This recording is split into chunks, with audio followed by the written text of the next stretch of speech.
Hello people, welcome back into this channel, and in this video it's gonna be a tutorial about iPhone, and I would like to show to you the way how to disable the specific application from your iPhone.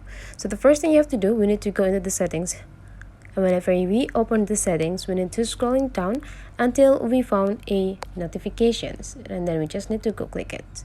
In this notification parts, you just need to take a look on the notification style here.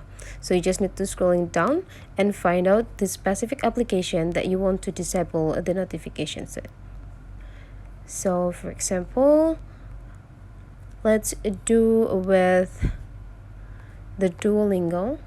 I would like to disable these notifications for a while. So you just need to go click this part, and after that you just need to turn off this button, so there will be no notification or any notification allowed into this phone. And whenever you're done, you just need to go back, and you can do the same for other application on your phone. So that's the way how to disable the specific notification on your iPhone. Hopefully this tutorial today is useful for you. So don't forget to leave some comment, like, and subscribe to this channel, and see you for the next video.